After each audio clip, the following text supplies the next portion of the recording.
Productions, free broadcast today. It will be on YouTube as well for if you'd like to go back and look. I'm with Rick Reed. And thanks to Michael Horvath, who's again behind the controls today. I'm Bill Tipple, and feels more like October 1st than July 18th. Coach Reed, glad to have you back in the booth. Yeah, I'm really thankful for this weather. We're not sweating. Nice overcast sky, a little breeze going. Good day for some flag football. And what I will call again, I've only been to a few 7-on-7s in my whole life, but so I call this a big-time one because of the level of the teams. Bellefontaine, the host team here at AccuSports Stadium, Columbus DeSales, Ashland. Those two teams actually met in the playoffs last year. DeSales with a great football tradition and a I guess, famous quarterback already, R.J. Day. That's Ryan Day's son. He will be a junior at DeSales. And the other teams are Kenton, who's been known for 7-on-7 for years, and Wapakoneta. So they're all, I would say, pretty good programs. Yeah, definitely. Historically and currently, we're looking here at Wapak, who's on offense, Wapakoneta, arguably the best team here. I mean, I think there's a debate for DeSales and there's a debate for Ashland. Like you mentioned, Ashland beat DeSales in the playoffs, so I'm sure they would consider themselves a step above. But, Wapakoneta has been a powerhouse for 20 years now, it feels like, close to it. Doug Fry goes to Wapak in like 2009, 2008, and turns them around immediately, and he leaves, I think, probably like 2016, 2015, and Travis Moyer shows up and doesn't miss a beat. Travis Moyer's 231 wins versus 53 losses in his career, which is just about as good a winning percentage you're going to find. He's in his 11th season at Wapakoneta, 113 wins, 25 losses, so he's even gotten better since he came over from Bucyrus Winford. And like you said, DeSales, who's on defense here, the most historical program, the team that's won the state titles. I believe they're the only team. Well, Kenton has won a couple, one or two. Kenton win one through that or two through that. Two. So Kenton and DeSales would be the state champion programs. I think DeSales has 3. I feel like the last one was like 98, but they've been in the mix plenty of times since then. Their head coach, Ryan Wiggins, is in his 19th season, 140 wins, 61 losses. So lots and lots of pedigree. No doubt about it. Some phenomenal numbers, and Rick does a great job with the stats. I think Wapakoneta got a touchdown right there. Yeah, a little back shoulder fade. Yeah. No officials at this 7-on-7. Do they ever have officials, by the way? Yeah, it's a money thing. Right. If you have officials, you got to pay them. And, I mean, if you're going to have officials, you're probably at this thing going to have at least 6 of them. If you're paying them all $100 to make it worth their time, $600 that you can keep in the program kitty. And these guys, this isn't – if you get the right guys together, I haven't noticed any chirping. I mean, I'm sure there's a little chirping down there that we can't hear, but, you're not playing for anything, no real stakes, so you might as well save the money and police yourselves. Yeah. Coach Brown talking to one of his young guys. I think we have 2 games at once. If you're a first-time viewer to this, they just split the field. From the 50 to the left is Wapakoneta and DeSales right now. The 50 to the right is Bellefontaine and Ashland, and it's some of Bellefontaine's younger players. And Ashland's got 2 guys deep, and they just missed connecting right there. But it's really going back to the programs, Rick. It's hard to kind of call the play-by-play because there's no real numbers, so to speak. I mean, some of the people we just know by their body language, maybe Rain St. Clair, who's not out there right now, but some unbelievable programs. When you talk about, and you're a football historian, I guess, football junkie. Rick's also the owner and author of Garage Sports, so he dives into this stuff daily. Moyer's records is about as good as I've ever heard. Yeah, if you get to 200, you're usually in Ohio High School Football Coaches Hall of Fame. They're not going to do that yet because he's still fairly a young guy. But his numbers are unbelievable. Yeah, I dug into him, and I know him a little bit from coaching against him, but learned a little bit about him last night. He's a 95 Crestline grad. I found that he just was recently inducted into the Wyandotte County Sports Hall of Fame, which I love the fact that Wyandotte County has a Sports Hall of Fame. We need to get a Logan County Garage Sports Hall of Fame going. Tips, you can be our MC. We'll have a great night. But he's a 95 grad. He was a heck of a football player. He was. Two-time All-Ohio. Yes. 500 tackles. Must have played linebacker. I'm assuming if you got 500 of them. Was a good basketball player. And didn't play any college football, immediately started coaching, it sounds like, and he was the head coach at Bucyrus Winford within, he had to be in his mid-20s at most, and just lights a flame there. They win all kinds of games. At one point, the stat that jumps out to me, between the last couple years at Winford and then when he takes over Wapak, he wins 86, 88 straight regular season football games. That's unbelievable. That's going on 9 seasons of just don't lose in the regular season. Yeah. Yeah, and the thing he does that I guess they talk about this with all the great coaches is he can adapt. When he was at Winford, they were known for their quarterbacks. I think they had one that went to maybe like Illinois State, and they really threw the ball. Then he went to Wapakoneta, and you were coaching the Chiefs this time. They would throw it a little bit, but they were much more of a wing tee and just cram it down your throat kind of team. Well, he took over a Doug Fry program that was just bully ball. It's what London Red Raiders are in the CBC. And I remember when Fry left, and Fry didn't exactly leave by choice. I think he left in 4. And 4 years. And there was the thought in Chieftain land, and I was included in this, is okay, we get a little break here. Doug Fry's gone. He's one of the best football coaches any of us had ever coached against. He is. And this guy, Travis Moyer, he came in with credentials, but Bucyrus Winford, if you're a Bellefontaine guy, who are they? Who do they play? And you're right. He carried on the wing tee stuff, and you could see, though, he was starting to evolve in those first few years. They started getting in shotgun more, and then they started kind of running that wing out of shotgun, which teams, Tip City's done it for years, where a lot of the same schemes, but they're in shotgun. And now recently, he's really become, if you look at their stats from last year, they're totally quarterback-centric now with his son. Caleb Moyer is the head coach, Travis Moyer's son. He's the starter at Wapak. He's had a heck of a career. Last year he had 2,100 yards passing. The big stat, and this is a coach's dream, 17 touchdowns, 0 interceptions, and then he also ran the ball for 700 yards. So, and rushed for like 20 touchdowns, too. I remember that from last year. He rushed for so many. So when they got down in the red zone, they must have just had quarterback run with Caleb Moyer. Another thing, I've always got questions for Coach Reed, and I've seen this for years. This is a question I've not given you before, off air or on air. But it's interesting to me when you have the coach's son that comes through. Almost always the teams are good. And sometimes the coach's son is really good or one of the best players, but it's far more than just him in football. But you saw that maybe some in Kenton with Ben Mock and then Matty Mock. So it's like they get classes of kids. I don't know if it's because the head coach is around them when they're kind of young. You might have an answer, but that's a trend I've noticed for a long time in high school sports. I think it's a few things. First of all, most head high school football coaches were pretty good football players. Some more than others, but if you're a head high school football coach, it means you played high school football. You were probably athletic, so your genetic line is probably a little above average, if not way above average. And then you've got the added benefit of your son, assuming it goes well, which it doesn't always go well, but it usually does. He's going to grow up with a dad that is coaching him from the time he's little, and so he's going to be a coach on the field. I don't know Caleb Moyer that well. Now I know Coach Kennedy, Jake Kennedy, our former offensive coordinator, quarterbacks coach, who's now at Otterbein University. He's worked with Caleb Moyer since he was a kid, like 8th grade freshman year. Coach Moyer reached out to Jake. There's not many quarterback guys in this area, really anywhere. And so Caleb Moyer's been on this turf many times working out, getting better at football. And I know Coach Moyer would say that he credits Jake for doing a really good job with his son. But as far as why those kids are good, they're coaches on the field, and you can hold them accountable. You can coach them however you want. When you got a kid that he's not your son, you never know. You might be dealing with a mom and a dad and an uncle and a family that have their own opinions. And the good news is when it's your son, you do it how you want to do it. And there's a touchdown to our left as Michael Horvath is following the action for DeSales. I'm going to have a lot of questions for Rick that are kind of coach-oriented. Maybe you'll be like the somewhat the spokesperson for Jason Brown here a little bit. What's the point of 7-on-7s for those watching for the first time? And what's also the point of, playing somebody that, there's no layups here. There's no gimme games. So what are you trying to get out of 7-on-7? What's the theory behind having such good teams come into town today? Well, the first thing is, why do 7-on-7? First of all, it's a chance to use your language. Big thing about football that maybe if you're sitting in the stands you don't think about a lot is how football has its own language, and every team has its own language, and even every position group has its own language.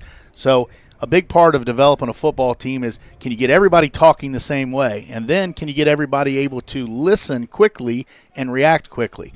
The only way you can get better at that is to do it. So throwing the football, obviously we're not running the ball. Our offensive line's not getting better today.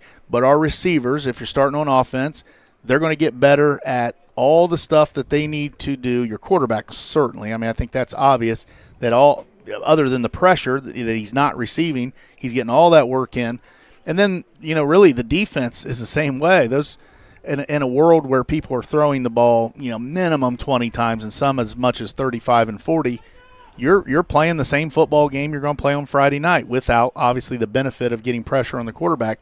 But your drops and your footwork into your zones and your ability to talk to your partners and react on the fly, it's invaluable. And I know people bash on it, and I'm an O-line guy, so it's not like, 7-on is the biggest thing for me personally, but I see major benefits. And then you mentioned playing good people. So there's also the element of competing.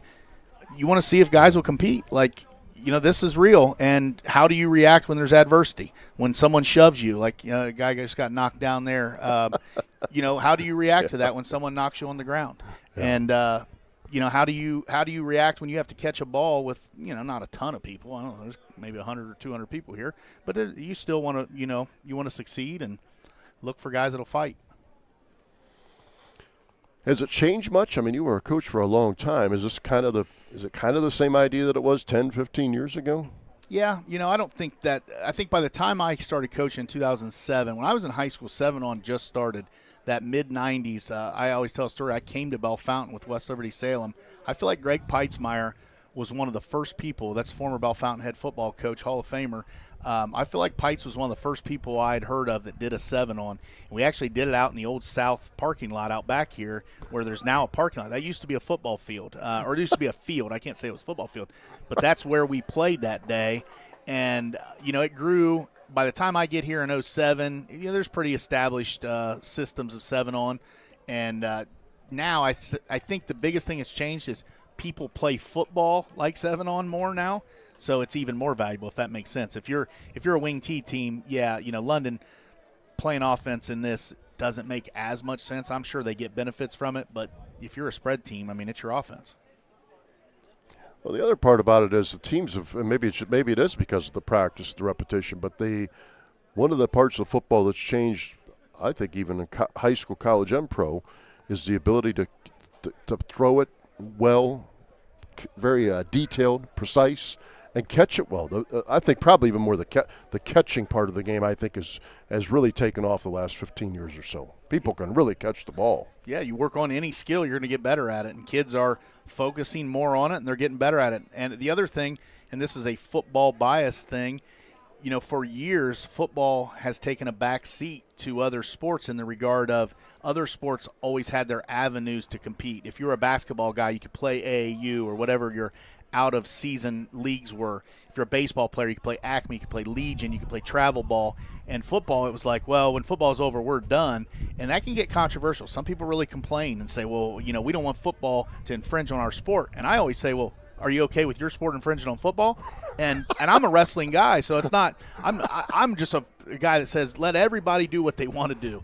And the Ohio High School Coaches Association has pushed for more and more time in the spring, and everyone else has pushed back and said, please don't bring spring football to Ohio. Jim Tressel fought for it. Urban Meyer fought for it. Ryan Day fights for it to try to bring spring football around. And their kind of trade-off has been, let's just open this 7-on period up more, and now you see teams practicing in even middle of May. One of the Chiefs to the right, just looking at body frame to me, it looks like maybe C.J. Butler at safety may just made a fine pick. Well, it looks like, this is a Chiefs varsity squad now. I think it was C.J. Butler. Our spotters down the line maybe can confirm. All right. Terrence Hayes. Oh. Young guy. Not young anymore, going to be a junior. So this looks like this is the varsity Chiefs? Maybe not. No, not yet.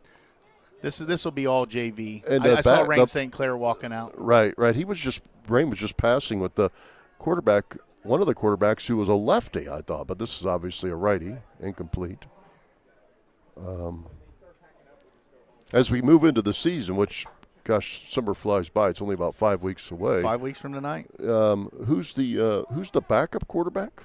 Well, that is a good question, and it's something I should know. I talked to my guy over here, our spotter, Caleb, and he's not sure either. He says it's a freshman. He's a young fella. He thinks very highly of him. But we're going to get a name, hopefully. Well, I would think, though, and again, this is just theory. I could be way wrong here. I would think maybe in a game situation, depending on how the freshman does the next few weeks, I've heard for a few months maybe the backup would be like a Spencer Stiley type situation, or you don't buy that? 100%. And I don't. There's no affront to our backup that's playing right now that just threw a nice little ball there. But no, you're not going to put a freshman in varsity football unless he's really advanced like a Rain St. Clair last year. I don't know, and I've had these conversations at times, but I'm sure if it really hit the fan, so to speak, you'd see Spencer Stiley or some version of a player like him. A lot of new Chiefs. We got a lot of time to fill and a lot to talk about. They lost some really good players. I mean, to start with, a great player, Tavian St. Clair, who was the best or certainly one of the best players in America, depending on what rating service you look at. But he was right up there. He's a 5-star consensus player. But there were other really, really good to great players that graduated as well, one of them being a guy that Rick raved about, Braylon Newcomb. So there is opportunity to be had right now. I think definitely this team, probably more so than any in the last 4 seasons, probably going back to the post-COVID year, so 2021. It's probably the season where the most new faces will show up on Friday nights, particularly with the football. Now, a lot of the guys that are going to handle the football will be guys that are familiar to even casual Chieftain fans. They may not have had starring roles, but they were guys that You've heard of were known. Starting with the quarterback, Rain St. Clair. I mean, obviously didn't get a ton of time last year due to backing up his brother, but he did come in. We saw him against Indian Lake there in the second half, and that was a game that we felt like there was at least a chance the Chiefs could have been in a dogfight. And Tavian goes out at halftime. Rain comes out, leads the team. Remember that drive right down the field? Yeah. I feel like he throws a strike to Braylon Newcomb, and then kind of the game was over. He ended up only having 77 yards on the season and that 1 touchdown. I would have thought it was a little higher than that. As far as the guys that are going to catch the ball, it starts with Carter Caudill. Now, I said catch the ball. He's going to be primarily a running back, but I do believe Carter Caudill will catch the ball some. Carter Caudill is as good a football player, as we'll see this year. As we go through the season, this will be a common thing. Carter Caudill is an outstanding high school football player. Rushed for over 1,000 yards last year, 14 touchdowns, and then flip it around on the other side, and he plays as good a linebacker. I mean, in my almost 20 years here, I would say Carter's right there among the best linebackers we've ever seen with 115 tackles. All conference, all district, and definitely an all-Ohio player this year. As far as the receivers go, I mean, the guys that I look at right away are Spencer Stiley and Caden Folk. Spencer Stiley was certainly in a auxiliary role last year with the weapons the Chiefs had, namely Braylon Newcomb, who was a high-volume player.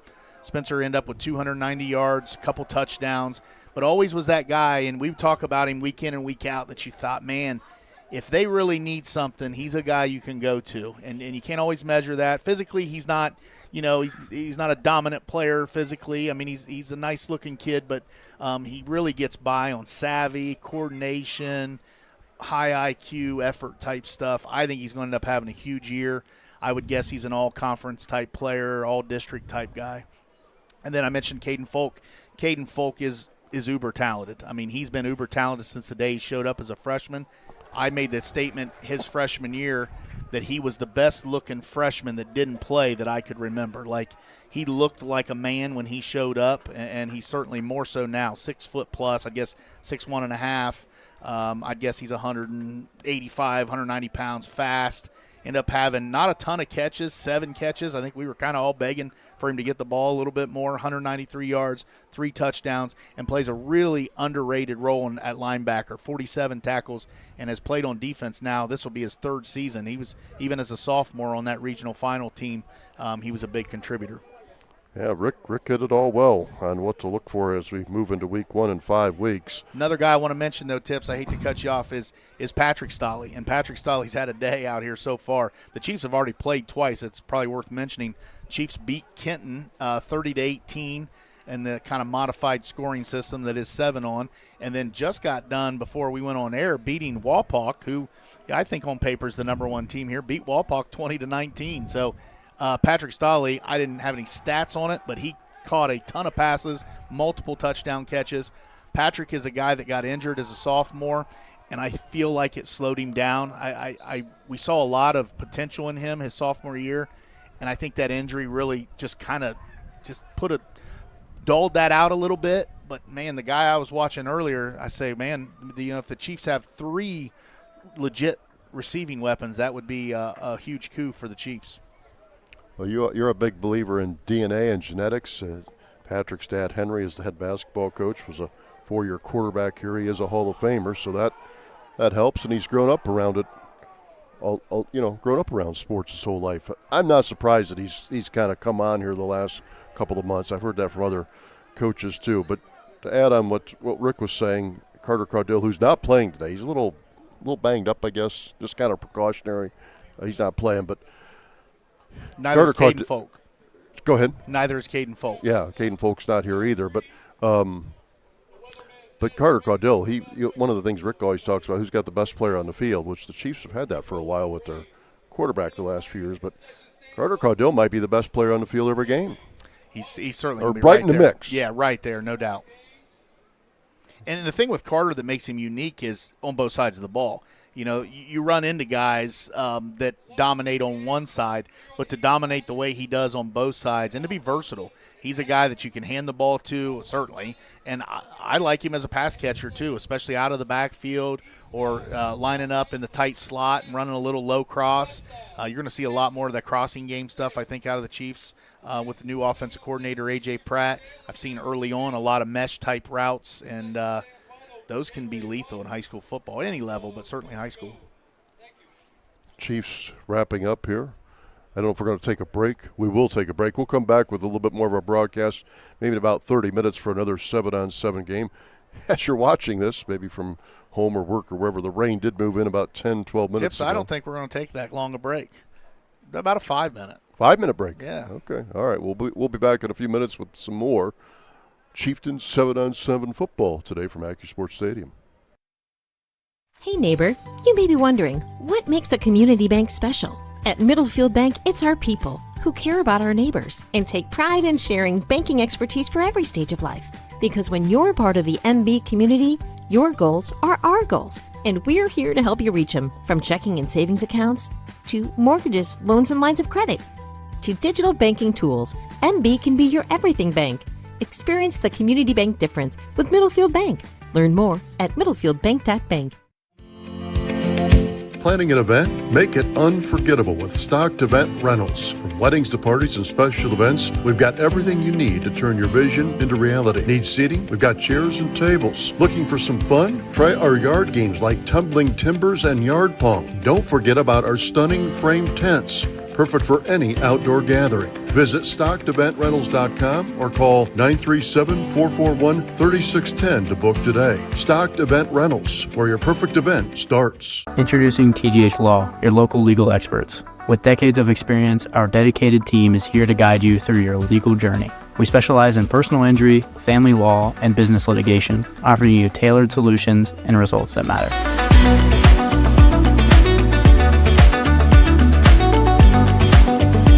TGH Law, we are not just lawyers, we're your local leaders. Trust TGH Law for your legal needs. Call us today and let us fight for you. At Horvath Productions, we offer specialized wedding films that cater to you and your spouse. With top-of-the-line equipment and storytelling skills, we can assure you that the biggest day of your lives will be captured from start to finish. On top of that, we offer some of the lowest rates in the industry so that you can have the best experience possible without having to give up other important aspects of your event.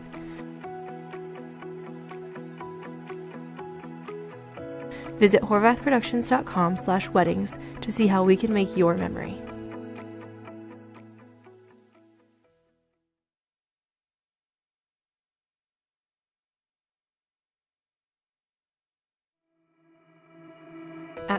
Productions, we offer specialized wedding films that cater to you and your spouse. With top of the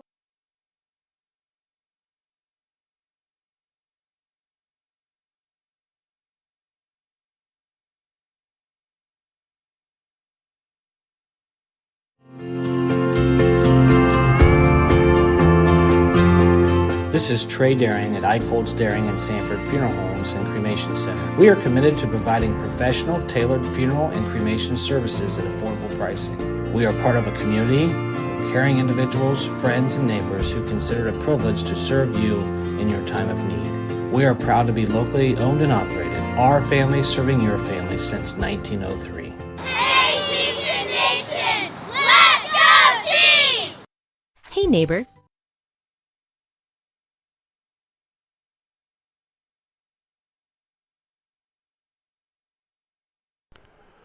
Welcome back to Horvath Productions after our short break. I'm Bill Tipple with Rick Reed. Michael Horvath with the controls here today. Thanks for tuning in. And we'll have the real deal, some real Chieftain football, August 22nd when Sydney comes into town. But this is 7-on-7. If you missed our first broadcast just a few minutes ago, the teams today are Bellefontaine, Ashland, Kenton, Wapakoneta, and Columbus DeSales. 2 games, one from the 50 to the left, one from the 50 to the right. And I think the Chiefs are playing on the right side.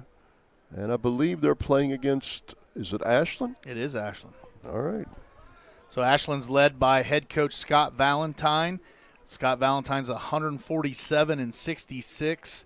He has actually been the head coach over 2 stints. So he was the head coach, appeared through most of the late 90s, 2000s, stepped down maybe a handful of years ago. Ashland kind of fell on hard times. And he came back a few years ago. He's an Ashland High School grad. He's an Ashland College grad. A really good football player for both. He's in the Ashland County Sports Hall of Fame, so we got at least 2 Hall of Famers here and then some other ones hanging around. But Ashland is a program that has really risen up in the last, it feels like, decade or so. And maybe they've been around for a long time, but they've really crossed my radar. They were 12-1 last year. Their only loss was to Big Walnut in the playoffs. Big Walnut is the team that knocked off Massillon, Washington in the regional final, I think, which was at the time, I don't know if you know that, was a pretty big upset. Massillon was considered the team, and Big Walnut beat them. Then they ended up losing in the finals to, I feel like, a Cincinnati school. I think they lost the state semis to Cincinnati Anderson, and Anderson lost to Avon. There you go.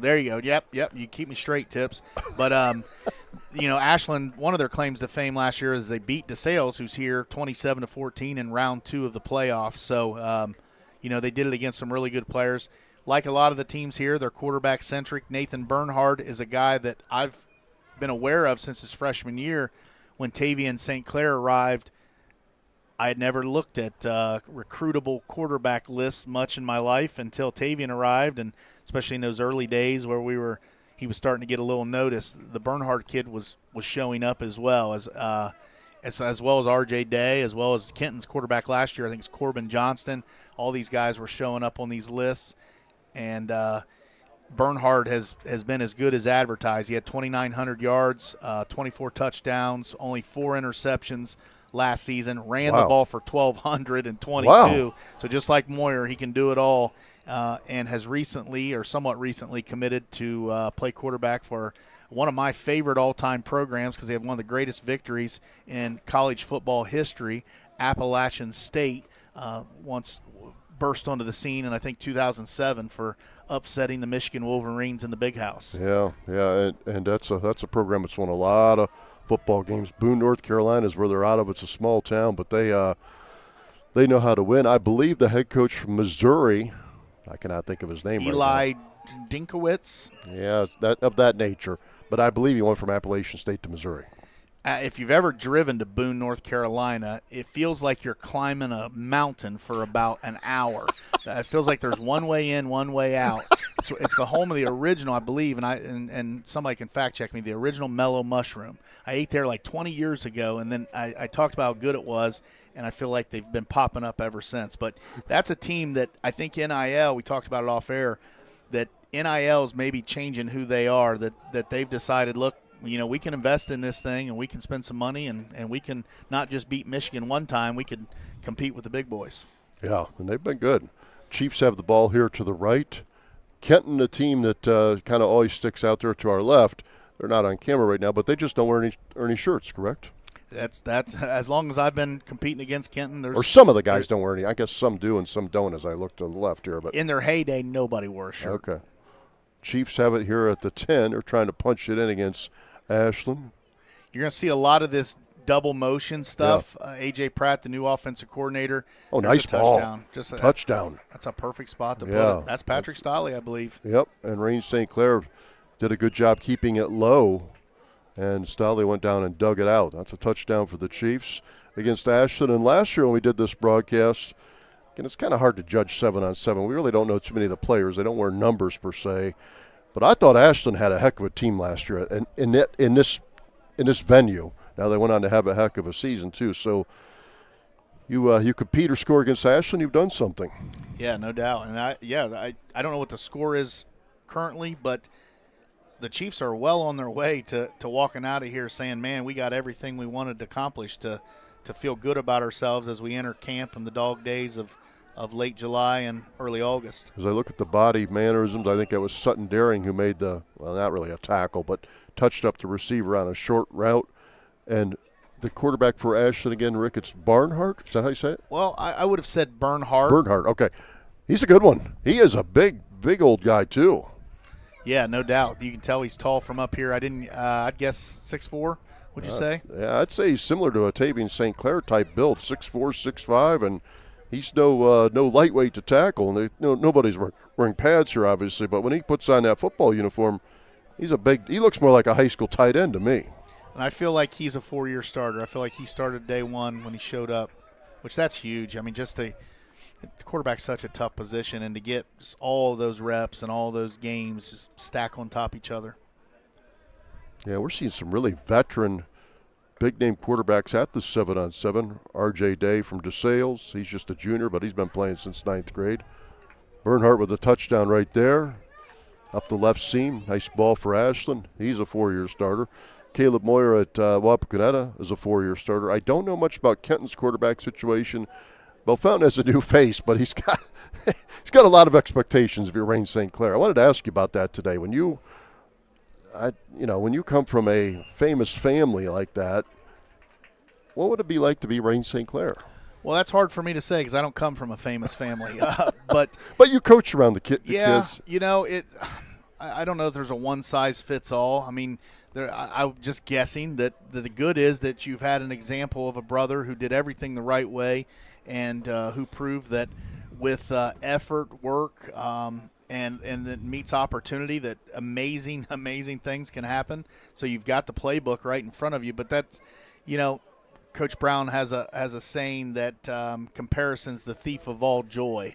And I think people that care about Range St. Clair are aware that comparing him to his brother, and certainly on air, from time to time, that's inevitable. But as far as in his day-to-day life, probably not beneficial to him. Yeah, but it's hard for me to stand here, honestly. Yeah. I'm just from, 100 yards away. It's the mannerisms for me that have just struck me today.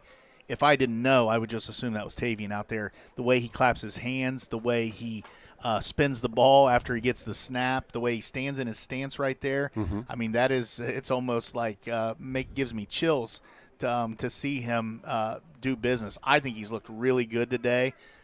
Just looks like he's in control. He's comfortable. There you go, a little pump fake, wide open. Oh, yeah. The Chiefs receiver thought maybe they got held. Yeah, well, there's no referee here to call it, so I think he's out of luck. But, and I don't think Coach Brown's going to call it. It's kind of like basketball. Right, like, call your own foul. Call your own. Yeah, Coach Brown's probably not going to call it. Well, they had him. I mean, they had him, but that's why we work on this stuff in the summer. That was just a smidge away from a touchdown. What amazes me, and you hear this I've heard this from coaches for years, the biggest growth for boys is 9th to 10th grade. And Range St. Clair from last year, 9th grade, to now 10th grade, my goodness, is he a bigger person. Yeah, and staying on the theme of his brother, was the same way. That and it almost started immediately after the football season was over, Tavian's freshman year. by the time, we leave in, early November after losing to Western Brown, and by February it felt like Tavian had grown, maybe even 2 inches. And that's when Tennessee came calling, and the day I'll never forget is watching Tavian throw for Coach Heisel. I always say it wrong. Coach Caudell corrects me. Watching him get that offer from Tennessee. And, yeah, it's an amazing thing. We've talked about it a bunch. As far as rain goes, though, the negatives you had mentioned, that's a heck of a ball. It was. The negatives are that, you never get a break from hearing about that kind of stuff. But if you got people around you, we're on air. If you got people in your midst, your family and your coaches and your friends that just let you be yourself and let you choose your own path, because, everyone has their own way to develop and the way to go about it. But you can't ignore the fact that the Chiefs this season will depend, like everybody's season, on their quarterback. So Rain St. Clair's development and his production as a sophomore will factor greatly into the kind of season the Chiefs could have this year. Mm-hmm. Mm-hmm. Now, he's lucky. He's got a running back back there with him that we don't have any, questions. It's a known commodity. Assuming Carter Caudill's healthy, you can pretty much punch him in for 1,000 yards rushing and 100-plus tackles and call it a day. No doubt. And you said it back a few minutes ago, I think maybe during the first broadcast today, Caudill's such a great high school player, both sides of the ball. And that's a hard combination. Maybe the hardest combination in football is you're the running back that gets so much contact, and then you're the Mike linebacker that gets so much contact. I mean, he is he's in a car crash multiple times on Friday nights. I mean, that's just what that is. There's going to be contact. And he's built for it, and he trains for it. I mean, he's a workout warrior. Dude lifts. I mean, he's an animal in the weight room. His numbers are just seldom seen in the last 20 years of this football program. So he embraces it. He wants it. We haven't talked at all about the offensive line, and that's that really, the offensive and defensive line, maybe even in particular, will be the key to the Chiefs. I think as this offseason has gone on, I probably feel better about the offensive line for the Chiefs than I have as far as just some of the potential. It starts with, some of the returners. Blake Loomis was he went from JV quarterback to offensive tackle, the road less traveled, and did a really good job for him last year playing tackle. Oh, St. Clair's got a man. Oh, nice. That's in. Yeah, that's a touchdown. Absolutely. No pylons today, but my eyes are good enough to see that's a touchdown. Hayden Mann says it's a touchdown. I don't think anybody's going to argue with the big fella. I see him down there calling it. That's Josh Phillips there, and that's we haven't talked about him at all. He's a big question mark. Josh has struggled to finish a football season. He has shown flashes of absolute athleticism going back to his freshman year, but just hasn't been able to be consistently here. If Josh Phillips shows up against Sydney and is on the field, he will make plays, I promise you. And then it'll just be a matter of, can he do it? Can he show up that next Saturday morning, and can he keep doing it? But he could really be a boon to that Chieftain offense. Well, his ability to track the ball, that's what I would say about him. Now, that one was an easy one. He was wide open. But I know in the four-way scrimmage at Lima 2 years ago, he to me was outstanding. I don't know if you remember that, but you were coaching that. 100%. His ability to track the deep ball. He's got some real innate ability there. And things went south for him immediately after, and that's the thing. And I think he knows that it's not a day-to-day thing. It's a week-to-week and a month-to-month, and you just gotta be consistent. And that's you talked about coaches' sons earlier, and you asked why are they so good? Well, your coach's son's going to be there. He's going to be doing everything he's supposed to do and consistent, and that's so big. But back to that offensive line, Jesse Castle going to play. I think they're moving him over to the right tackle spot. Jesse played quite a bit as a sophomore on the regional final team, got thrown into fire when Charlie Bible was injured in that playoff run. Jesse performed very admirably. Was a second team, I think, all-CBC guy last year, was their best lineman, was the Chiefs' best lineman. And, the guy that I really like that the Chiefs need to be good is Julius Butler. Julius Butler has all the talent to be a solid all-league style offensive lineman. Everything he's been doing the last few months indicate he's about to have a big year. They're going to need him to play both ways. He's going to have to play defense. I think that's going to excite him. I think he'll be energetic. You get those offensive guys to play a little defense. I don't like them to play both ways, like all the time. I always say I like him to play 1.5. I think 1.5 is enough. If you play full time on one side of the ball, a lot of times that's offense because you don't rotate as much, and then you rotate on defense. You get that fire in your belly. You make some plays. It carries over onto the offensive line. I think Julius Butler could be that big pop guy this year on those lines. And then you're looking at a new center. It looks like right now it's going to be Derek Green. Derek Green is a dude that has really grown. There is a move right there by Spencer Stolley. He's not down. That's what Spencer Stolley does. Right. Run after the catch. He does Right. a good job of running away from people. He's just got that instincts, that gym rat stuff that I like to see. Yeah. Guy that can take a little, check down pass and then just make a play out of it. But Derek Green is a guy that physically has popped as far as going into his junior year. He's 6'2", he's 2+. 214 on the roster. There you go, 214, and he needs to do the job. That's the biggest thing is get the snap, and we've all seen teams that struggle with that snap, and it doesn't matter how good you are offensive if you're not getting good snaps. So it'll be important that he's there, and then it looks like they're going to break in a sophomore, Slaybeck, Nolan Slaybeck is one of the bigger freshmen that I'd seen in the last 20 years at Bellefontaine. Probably I'd guess he's pushing 6'3" now. Yeah, yep. I guess he's 220-ish, 230, 240, yeah, even more. I'm going to look. I'm saying a good 240.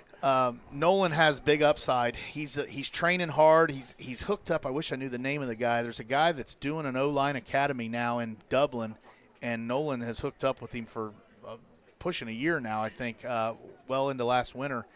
And he's just doing the work. And you don't see that a lot of times out of linemen. A lot of times linemen disappear on you, and they don't get any better. But Nolan's getting better. So 6'3", 266. So he's the left tackle in your mind? Oh, what a play.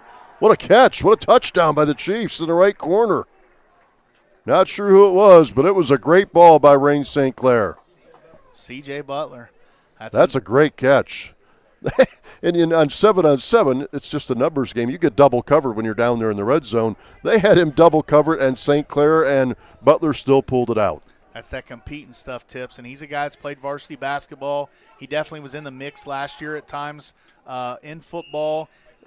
Can he go from an auxiliary role to a feature role? And catches like that will make him feel like he can. That was a great play. But Slayback, 6'3", 266. And you love to talk history. I mean, one of the guys that comes to mind, you told me about this guy before he became a heck of a player, was Ryan Poole. Is he have any physique, at least similarities to Ryan Poole? Yeah, it's probably not a bad comp. I guess he's going to be taller than Ryan.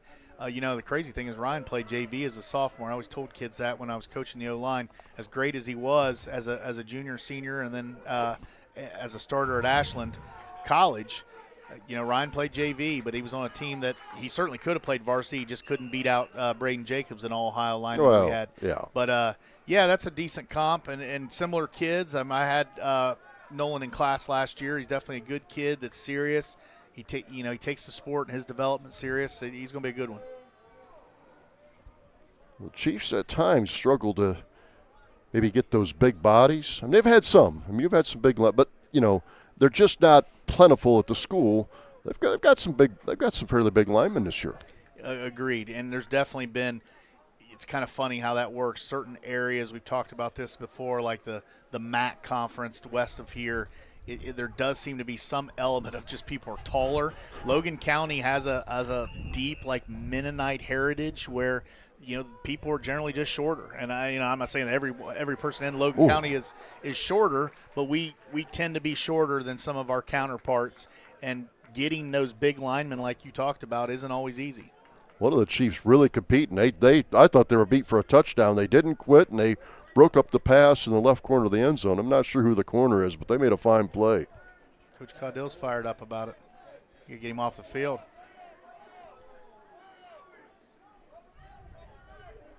So Coach Reed's projections anyway. We'll see after this throw from Ashland. A little bit of pushing there, that's maybe. Good coverage. Maybe. No, that's exactly what you got to do. You got to make it tough on him. Yep. I mean, it's hard. It's hard to just take that away. So what you do is you squeeze him to the sideline. Yeah. You cause a bunch of distractions with your hands and with your hips, and you hope he drops the ball. Coach Brown likes it. He gave him a good tap on the butt. But anyways, as you see the linemen right now, left tackle Slayback, Center, Derek Green. Right tackle, Jesse Castle. Then who's the two guards? Loomis and Butler. Okay. Blake Loomis, Julius Butler. Okay. Does it matter which one's right or left? Doesn't matter to me. Whether it matters to them or not, I don't know. If I was coaching them and it mattered to them, that'd be the first thing I'd care about. Sometimes, ideally, left side of the guys put their left hand in the dirt and right side put their right hand in the dirt. At the high school level, though, that's hard to do, and if guys aren't comfortable with it, it's not something you fight. Higher levels, you always see that. Right side's usually strong side, so maybe bigger bodies, or that doesn't matter? I never really thought of it that way. Okay. Sometimes you talk about blindside tackle if you're throwing the ball a lot.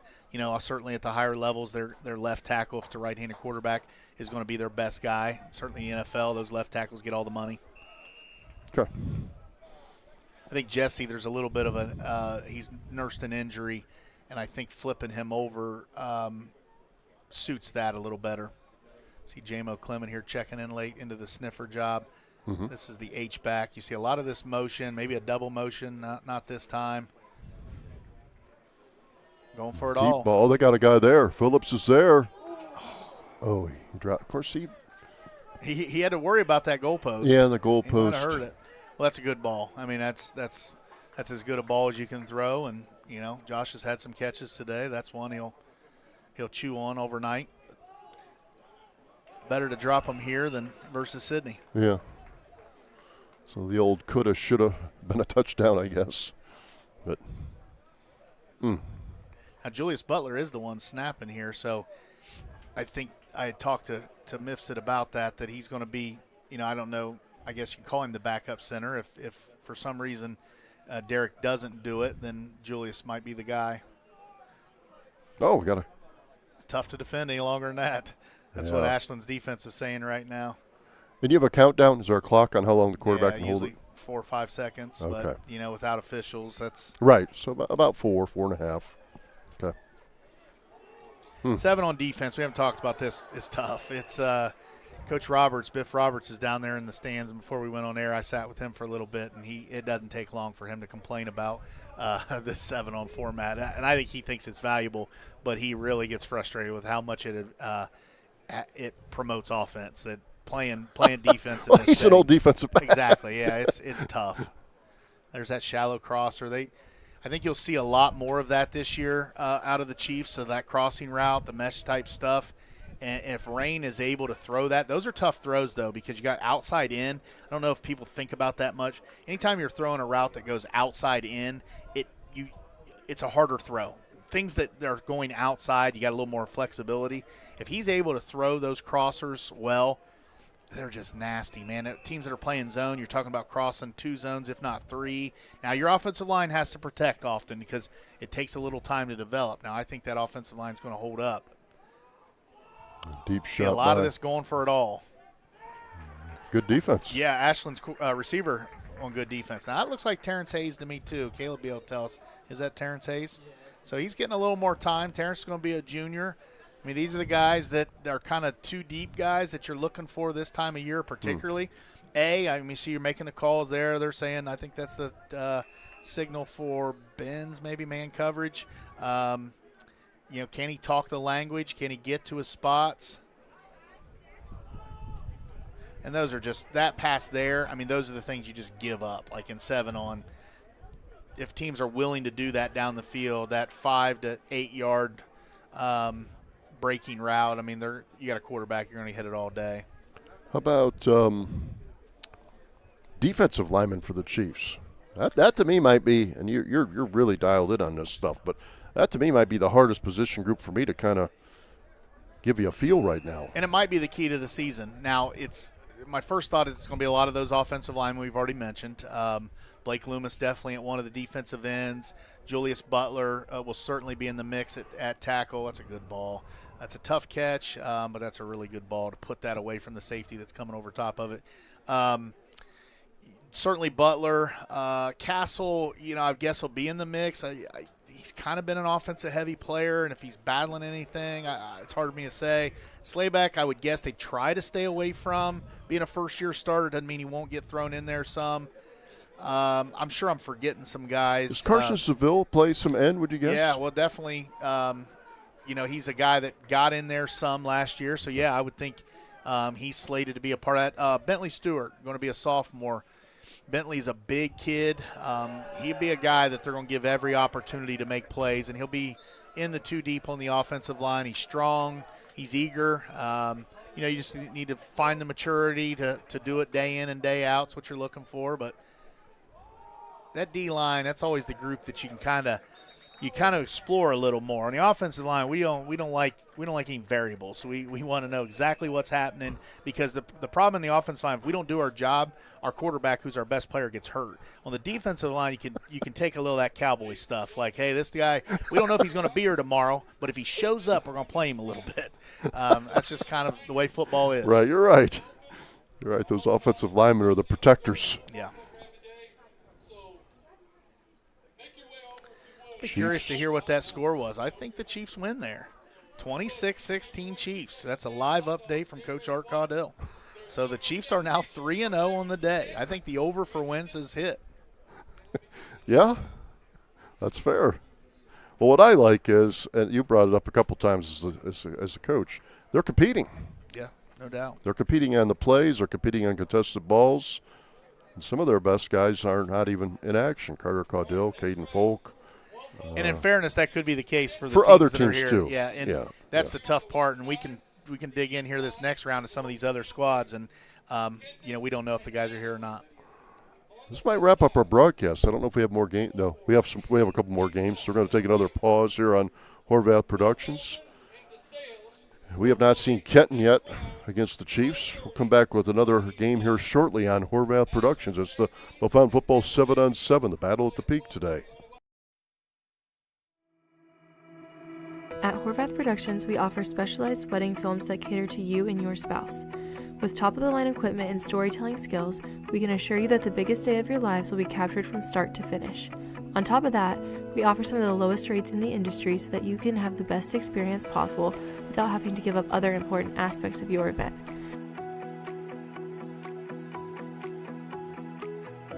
Visit horvathproductions.com/weddings to see how we can make your memory. Introducing TGH Law, your local legal experts. With decades of experience, our dedicated team is here to guide you through your legal journey. We specialize in personal injury, family law, and business litigation, offering you tailored solutions and results that matter.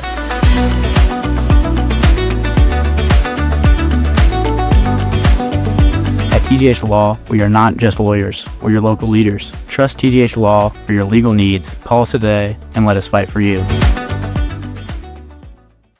Hey neighbor, you may be wondering, what makes a community bank special? At Middlefield Bank, it's our people who care about our neighbors and take pride in sharing banking expertise for every stage of life. Because when you're part of the MB community, your goals are our goals, and we're here to help you reach them, from checking and savings accounts to mortgages, loans, and lines of credit to digital banking tools. MB can be your everything bank. Experience the community bank difference with Middlefield Bank. Learn more at middlefieldbank.bank.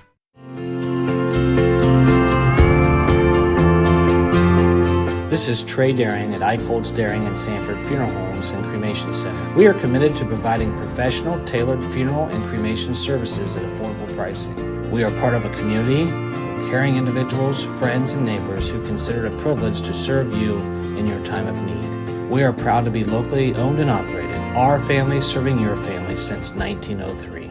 Hey, Chieftain Nation! Let's go, Chiefs! Planning an event? Make it unforgettable with Stocked Event Rentals. From weddings to parties and special events, we've got everything you need to turn your vision into reality. Need seating? We've got chairs and tables. Looking for some fun? Try our yard games like tumbling timbers and yard pong. Don't forget about our stunning frame tents. Perfect for any outdoor gathering. Visit StockedEventRentals.com or call 937-441-3610 to book today. Stocked Event Rentals, where your perfect event starts.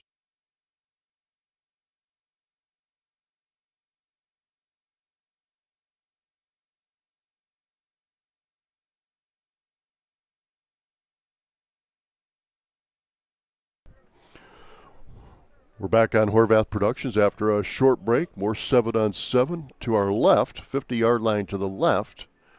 And it's Kenton and Ashland. You know, Rick? Kenton is the one team here that, you know, not trying to pile on them, but, you know, we talked about the three programs that came in, DeSales, Ashland, and Wapakoneta, who come in with just major pedigree the last, 10 seasons plus, and the Chiefs have won plenty of games themselves. Kenton is the one team that has just not had much success on the field. Zach Turner is entering his 5th season, I believe, and has a career record of 6 wins and 34 losses. So it has been a lot of tough sledding for the Wildcats, and that's a program that for many, many years was used to winning. Mike Mock. Now, I do think that people forget that before Mike Mock, former head coach, Hall of Fame coach, before he built the program to what it was, they weren't very good. Right, that's true. I think there's a stat out there that Kenton didn't win the WBL in any sport for like 40 years outside of football. And I could be wrong on that, but I bet I'm not way off. And Mike Mock, he didn't win at first either. Mike Mock was just a guy for quite a few years in the 90s. And then, by the late 90s, it just took off. And about the arrival of his son, I think there was a quarterback before Ben, but certainly when Ben got there, his son, Ben Mock. Mark Molk was really, really good, too. He was an all-Ohio quarterback that went to Ashland. Mark was a heck of a basketball player, too. But you're right, Mike didn't win right away, but he built it. And, just a phenomenal a pioneer to me when it comes to the way offense is done in football. He's a pioneer. Yeah, and there's not that many of those guys out there. He's the guy that when you talk about this offense and everyone's kind of on some version have gone to it, he was doing it, well before anyone else was, and built Kenton into a juggernaut, 2 state titles, I think a few runner-ups in there over the course of 20-plus years. And the 7-on-7 is where Kenton has always shined, and they continue to be pretty good even through their challenges in tackle. still play really good 7-on-7 football. That was a heck of a catch. But it is what they work on, nonstop. And they do play, if you're a Kenton fan and you're saying, okay, we've struggled, the first thing I looked at, and I knew this before I wrote it down, but last year they lose 5 games within just a few points. They lose to Bath 42-35. They lose to Van Wert 45-44. They lose to Salina 38-35. Defiance 34-27. And Eastwood in week 1, who goes 11-2, they lose 38-35. So you have 5 games that I'm sure the guys that were there would say a play or 2 away. Could have won. Where you go, and instead of a 2-8 season, you're 5-5, 6-4. And it's worth mentioning that the WBL, the Western Buckeye League, is as good a conference as you're going to find in this region for just solid football programs. Obviously, Wapakoneta, who's here today, is one of their league mates. Well, Van Wert's won it a few years ago. St. Mary's Salina got to the Final Four in 23 when the Chiefs had a heck of a team. They lost to Watterson after the Watterson beat the Chiefs. So, yeah. Ottawa Glandorf is constantly good. Yeah, there's a lot of really good teams. St. Mary's. St. Mary's is that's another ball. What do you call it? Bully ball? Yeah, that's bully ball. Just get in the pit and just pound you. We scrimmaged them. The Chiefs scrimmaged St. Mary's for quite a few years because the Chiefs were playing Walpock in week 1, and that was a good game to get ready for. And man, you had to be ready for a fist fight. Maybe a touchdown. Yeah, what a catch by the Ashland receiver, a big receiver. But Kenton is, because this is our first real look in during our broadcast of Kenton, they went right down the field the last series before this one when they had the ball. I'll say this, and you've touched on this before, they look very natural in 7-on-7. It's in their DNA. Yeah, I think program-wise for no different than St. Mary's in London, or it's in their DNA to get under center and, play gap scheme wing tee football. It's in their DNA to flick it around, and these kids have been doing it for years. Is the Kenton quarterback new? Do you know that? He's definitely new because I believe that Corbin Johnston, and I hope I'm saying that right, was a 4-year starter. And he graduated last year. And he had a big year statistically. They struggled in the win-loss department, but they moved the ball. I feel like they led the WBL in offense maybe. Certainly he as a passer, I believe, was the number 1 guy. He had more yards than Caleb Moyer. Wow. Offense has probably still continued to not be the Wildcats' problem, just based on these scores. They're giving up 42 points, 38 points, 34, 38. They're not stopping people, and that's tougher. And it's tougher to get better at that out here. Well, they're also, by a little bit, this isn't a huge thing, but it might matter at times. They're also kind of on the small side for enrollment in their league. Well, I would guess they are the smallest. Lima Bath will be Lima close. Bath, yeah. OG is not huge. Close, too. That's close. Those two are close. So, yeah, there's been some, and I'm not a Kenton guy, but you hear the rumblings. We're close enough that there's some Kenton faithful that have advocated to see them, join like the CBC. And I don't see how that fits. I mean, it certainly fit for Bellefontaine, Ben Logan, Indian Lake, but you get down to Tecumseh. That's a heck of a bus ride to Tecumseh, or soon to be Bethel. Bethel, but, yeah. Fans like to talk conference realignment, and unfortunately or fortunately, it's constantly rearing its head. But yeah, you could understand that Kenton and Bellefontaine and the Logan County schools could get together someday. My gut, though, and you did one of your podcasts on this, I don't see them ever leaving the Western Buckeye. I can't say never, but I'd be quite surprised. It's just too stable. Yeah, when you have a stable conference like that, it's hard to give that nice up. Pick by Ashland. Had the receiver bracketed, and the deep defender makes the pick. So, would you guess right now? Now this scrimmage is not over, but right now at this point, Coach Brown's pretty happy with his Chiefs. Yeah, and I'd say that's an understatement. Okay. I mean, the winning, losing thing's not the most important thing. Right. Until you win a bunch of them, then it becomes you say, "Hey, we went undefeated." Yeah, I mean, especially against good programs, and if you're Bellefontaine, there's plenty of unknown in this team, and you don't have an identity yet. So if you can get a shot of confidence early on, it can carry you. The other good thing, maybe, and this is kind of getting into the weeds, but you are forcing teams to catch the ball in the rain. And that's not all a bad thing if you're a coach, because you're going to have to play probably in some rainy nights. That's where, to me, running the ball is so critical, because the teams that can run the ball in November and December are the teams that usually win. Yeah, there's no sport, I think, like football that weather just can absolutely change the sport. And you're right, teams that run the ball. Now, you do get the quarterbacks have got, man, that's a good-looking ball. This kid is, he's impressive.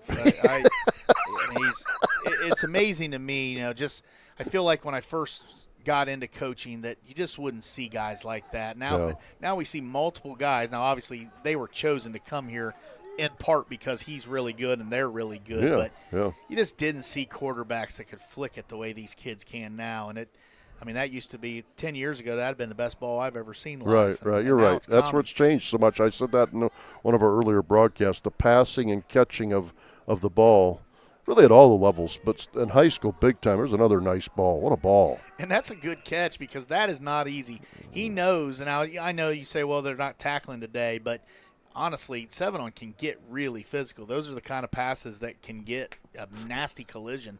And for him to stay focused, it's a lot harder than it looks sitting up here.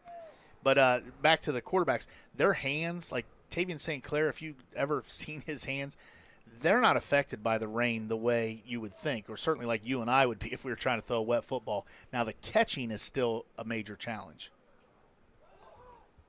Yeah. Now, you talked about this. And I would guess they're going to stay on the 10 here. That's kind of the new thing. Yeah. You don't snap from the 1 because it's just so difficult. But even the 10, things are condensed here. This is one of the few places a defense will find some advantages. So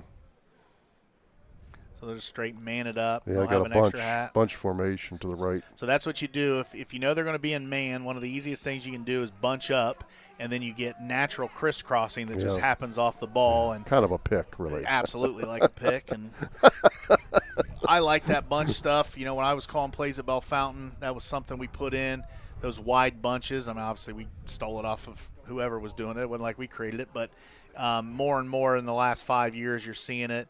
And the thing that we also did, and you're seeing more and more of it, is those tight bunches where 3 guys are right off the tackle, and you, instead of going outside in, you go inside out.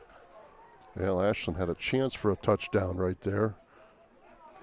Yeah, Kenton feels good about that. Yeah, they competed. They're competing.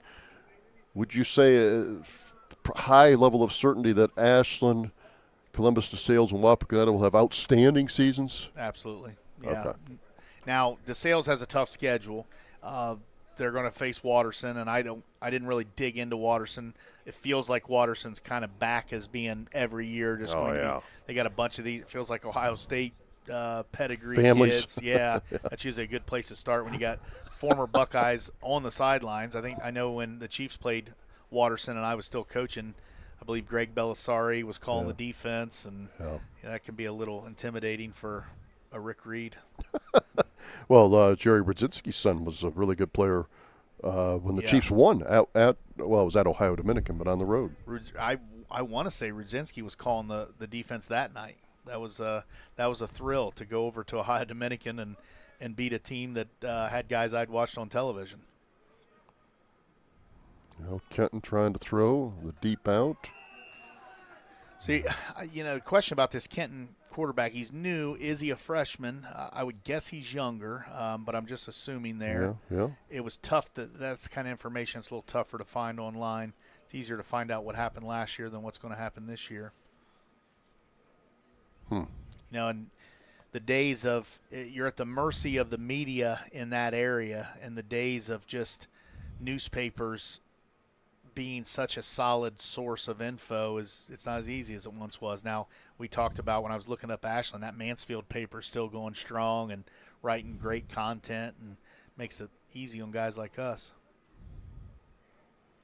Well, and also Ashland's kind of got it rolling right now too, so they're going to get a lot of coverage. Are they? And this will be a hard question, but are they forecasted, do you think, to be even better than last year's Ashland? Well, I don't know that. I mean, if you look at their returners, you got the quarterback, you got a linebacker in Gunnar Lacey, running back Grayson Bath. They don't run the ball a ton with their back, but he was second team all-conference. Tight ends, a stud, 34 catches, 726 yards, first team Ohio. Is that OCC, Ohio Capital for them? That's the Columbus Conference. Ohio Cardinal Conference, maybe. Wide receiver must be the running back's brother, Gabe Bath, 59 catches, 894 yards. Only second team all-conference. That jumped out to me. Dude had 900 yards receiving, and he was only good enough for second team all-conference. I don't know anything about it, but that seemed odd. And then another receiver, 24 catches, Dakota Crudy, 24 catches, 353 yards, second team all-conference. And then the O-line is what I did gather is they had 5 guys all-league offensive linemen. That almost sounds not true. Wow. But I swear that's what it said, and I looked through, and only one of them's back. Braden Briggs, first team all OCC, and the rest of the line's gone. So I'm just guessing. I could be wrong. If any Ashland people are listening, they can correct us. I would guess it's a question of how's that line come along. Well, it's the Ohio Cardinal Conference. Cardinal, yeah. Yes, so it's OCC. You were right on it, Rick. Ohio Capital is the big mega Columbus Conference. One thing about Scott Bellefontaine, all he does is win as well. No doubt, yeah. And he did the old move that nothing makes you a legend more than you build a powerhouse, you leave, things go to pot, and then you come back and at that point everybody says, "Hey, we'll just listen to Coach Valentine." It's certainly now you never have a drama-free football program because people always. One of my mentors, Dan Wesson, who was the former head coach at Urbana University, he told me at 18 years old when I told him I was going to get into coaching, he said there's no such thing as an objective parent. And there's a lot of truth to that. And I throw myself maybe in there at times with my own kids. I mean, it's when you have kids, you realize it's hard to detach emotion. So you're always going to have drama in football. It's just a part of it. But when you've won the kind of games he has over 2 tenures and you felt the sting of when he wasn't there, it slows people down. Yeah. Yeah, that's where I'm going way back in the day, but I went to Ashland University, and pretty good league. Mansfield Senior, Mansfield Madison. I believe Lexington. Maybe Valentine was at Madison. I think that's where he went to. Lexington at times can be good. I mean, I know so much for football. So there are some good teams in there. not sure if Ontario's in that league now or not, but are. they had a heck of a run too, with one of the quarterbacks. Just put a kid at Ohio State. Yeah, Bogpen Miller. He's been on this turf too. He came and joined the Jake Kennedy Grit Academy and was a quarterback at Ontario, but then got offered. Honestly, his workouts with Tavian were one of the things that got him on Ohio State's radar. It's funny how these things work. He's an amazing story, though, if you follow recruiting. And I follow it a little bit every day. I'm not the guru of gurus, but it does intrigue me. He is going to Ohio State to play receiver. Now, he's very athletic, tall, fast, kind of what you look for. But he never really played receiver in high school. And Ohio State, that's kind of rolling the dice to me a little bit. Well, it shows you how important metrics are in college football. And I've talked to some college guys. We went to a clinic. That's a great ball. Great catch. Touchdown. Talked to the offensive line guy at the University of Tennessee when Tavian was being recruited there. We went down to a clinic, and he told me that essentially they have very specific metrics with their offensive linemen. If you're not 6'5", 300, or at least they need to project you to that. You might be 6'3", 270, but they know I don't know how they know that, but they can tell you. And if you don't fit that metric, they just tell you statistically you can't do it. And he does give credit that there is always a rule breaker, but it's rare, especially on the O-line. And I think Ohio State offering him as a receiver, he passes their metric test, and they're willing to. And it sounds like he's done all right. I feel like he's one of those early guys that lost his black stripe, which signifies he's doing well as a freshman. Yeah. But they don't really recruit receivers. They're at such a high level with Coach Hartline. They select receivers. So for Bodpen to get the offer, that speaks to how much they must think of him. Yeah, and I'd be curious what Brian Hartline would say about it. On some level, in that recruiting game, you do have to be careful to have. So if you're bringing in 4 or 5 receivers, which that might be high, I'd say 4 is very reasonable. Obviously, you take probably 4 or 5-star top 20 kids, but it's maybe not the worst idea to have a developmental guy or 2 in there, because the problem is when you get 4 or 5 stars, you're almost guaranteed to lose half of them within a year just because there's only one football. Yeah, that's fair. Right now we're seeing Kenton driving to the left. Teams on the right side getting a break. Ooh, nearly picked. So the defense is always, I know that you said you ran into Biff Roberts, who's one of the great football minds in our town, I think. But he doesn't like how the rules benefit the offense. But the defense does have you outnumbered at least, that it's 7 defenders really dropping into coverage. They don't blitz any in this. Covering 5 guys, right? Correct. Okay. And the quarterback can't run. So, right. Yeah, so there's the center, even though he just snaps the ball over air. And he doesn't move any after the snap. So then it's 5 receivers going out against 7. And what you see a lot of these teams do, they'll play man under 2 deep. So they use that to their advantage. They'll play 5 guys in man coverage, and then they'll play 2 over top. Yeah, I think without a ref, they're calling that a catch. Ashland says no. I don't know if it was or not. Yeah, we're so far away. I think he caught it, though. Yeah, I would have said catch. But that man under 2 stuff, it's frustrating if you've ever called plays in a 7-on, and especially if they can play press and come up and get in your face, and you don't have better athletes than they do. And then they got the 2 guys helping over top. Now, the problem with that is if you do that, it's not very realistic for tackle football. It's a tough way to defend the run. It's being man under 2. So yeah, people are just going to run the ball. Yeah, there's a little bit of an eye roll amongst coaches that when teams come out and do that, because you're like, all right, well, you're not going to do this on Friday nights, but it looks good.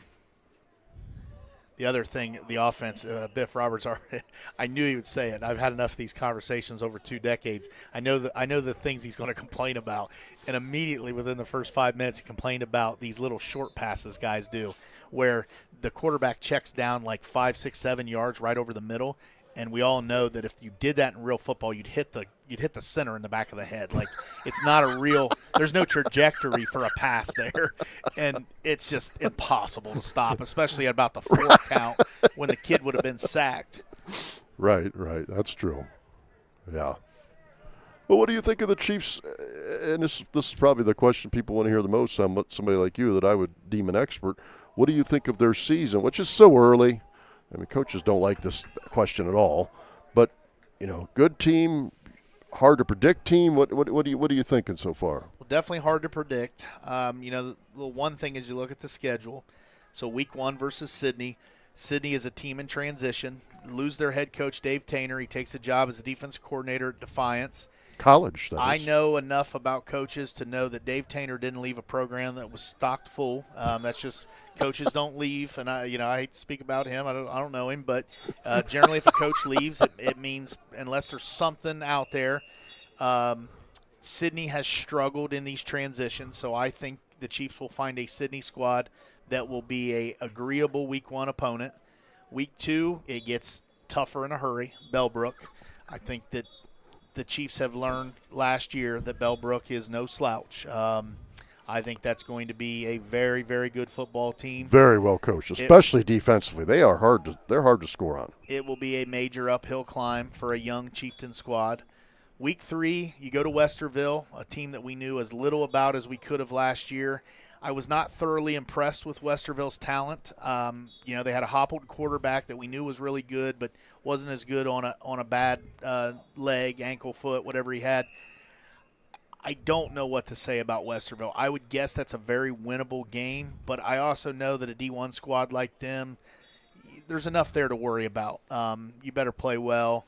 You get into the county games, Ben Logan and the Lake. I think Ben Logan, it's pretty certain is going to be better. I thought Ben Logan at times showed more fight last year. I really like their quarterback, Wyatt Predmore, going to be going into his sophomore year, second year as a starter. His brother, I believe in lineage. His brother, Gabe Predmore, is coming in. Will, I would guess, I'm just guessing, play at receiver. What grade? Freshman. They got a ton of dudes back. Is it enough to close the gap on the Chiefs? I don't think so, but I don't know. It's enough to get your attention. Indian Lake.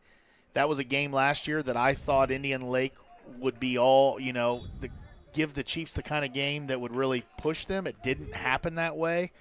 I think Indian Lake's going to be better than people may think. They lost a lot of guys, but they got some dudes back. The Rapp kid, John's boy, head coach John Rapp's son, Aaron, I think is going to be one of the best O-line, D-line guys over the next 3 years in this area. I think that the Reisinger kid, Brody Reisinger, is as good a skill player as we're going to see in this area over the next 2 seasons. Yeah, he's a dude. They bring back the Shirt kid, and I know I'm forget a bunch of people, but they bring back enough dudes that I think that's a huge swing game for the Chiefs this year, and that's been a swing game lots of years, especially when the Chiefs don't have their very best teams, which I think we agree that this version of the Chiefs probably is not going to rival the last few seasons in just talent and returning guys. Then you get into the league. Urbana's going to be better, is my assumption. I think you and I both think Grady Lance is a really good quarterback. I thought Urbana at times showed some fight against the Chiefs, the challenge Urbana has, and I said it last year, and I hope that anyone listening saw that I was right, is their schedule doesn't prepare them. They if you play, and I don't say that as a derogatory, it's just reality. If you don't play people early on, you don't know how good you are. Now, Grady Lance is really good. We know that. And they've got some other good players. The running back I feel like's back, and they have Austin Hill, and maybe a young guy back too. So they're going to be solid. That's another swing game to me. That Indian Lake Urbana, Colton TP, receiver. Yeah. He's back. You sure about that? Yeah. Oh yeah. Oh yeah. Well, that's a big one. Number 80 some, I believe. 88. 88, I believe. Yeah. Those are the 2 games of the season, the way I see it, because you win both of those. That really pushes your win total up. You lose both. Obviously, that's tough. Oh, what a touchdown by Ashland again. Yeah, well, Coach Kenton's coach is calling a touchdown, so we know it's a touchdown. Yeah, it's this Bernhardt guy, he's the real deal. Yeah, he's impressive. I look forward to being able to see him. I hope he goes down there and wins a job, and we can watch him and talk about it. Also in the league, obviously London. It's nothing more needs to be said. They are an absolute machine, and that's I don't see that changing. Jonathan Alder is a swing game. That's a team that I thought should have been better the last few years just based on who they are as a program, but they've kind of struggled. You're losing you lose that big running back. I guess that was last year. They didn't have him back. The do-everything running back, they still haven't quite recovered. Cameron Jewell is the guy. Cameron Jewell, yeah. Tecumseh's, man, they've been down for a while. It's hard for me to imagine them being up. KR is an interesting game. I think KR, you talk about coach's sons playing quarterback, John Daniels' boy. I'm not sure I know his first name. He's Julian Daniels, the quarterback. I respect John Daniels and the job he does at Kenton Ridge. I think it's getting them better. There's a lot of things he does that I like. So that's a game. Yeah, you look and swing games out of me early on. I'm saying Urbana, Indian Lake definitely, and maybe even KR. And then, because of the Chiefs' youth, they'll be ready. They need to be ready to play every Friday night. Okay. But I think there's a big variance there. Other than Bellbrook and London, and I'm not a coach, so I can say it. Those are two teams that it's hard to imagine this young Chiefs beating. But outside of that, I'd say every Friday night's in play. So you can imagine 3 or 4 wins, and you can imagine 7 or 8 wins. So, and that's obviously a big difference. Yeah, that's true. And now, back in the old playoff format, it was 16 teams. There's a deep ball by Kenton. It's broken up nicely by Ashland. If you win 5 for the Chiefs, I think at 16 you're in. But now I think you got to win. I think you got to win at least 6. I've not talked to Rick about this yet, so this is all spontaneous. Because he's a playoff numbers guru. I think you got to win at least 6, though. Would you agree?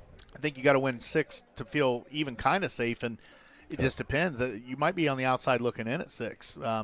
There's years the Chiefs have won 8 and not gotten the top 8, so you can imagine 6 not getting you in. But 12 now. 12 get in. 12 I'm sorry, 12. 12.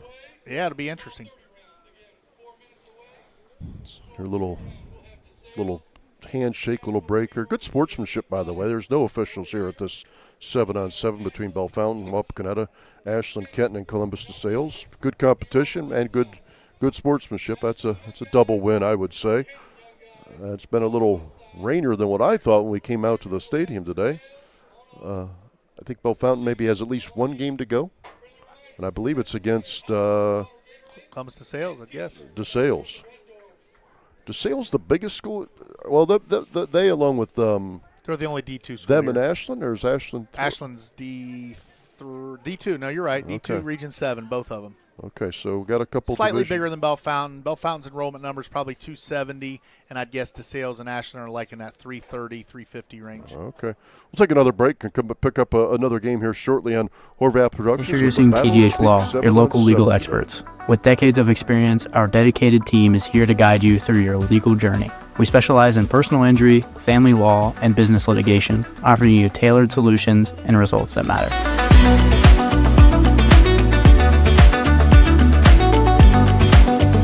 At TDH Law, we are not just lawyers, we're your local leaders. Trust TDH Law for your legal needs. Call us today and let us fight for you.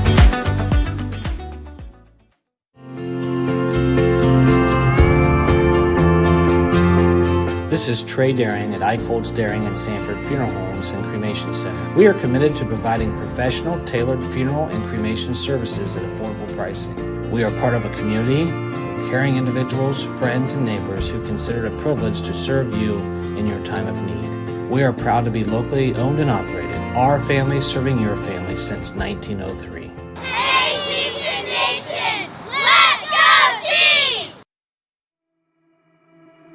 At Horvath Productions, we offer specialized wedding films that cater to you and your spouse. With top-of-the-line equipment and storytelling skills, we can assure you that the biggest day of your lives will be captured from start to finish. On top of that, we offer some of the lowest rates in the industry so that you can have the best experience possible without having to give up other important aspects of your event.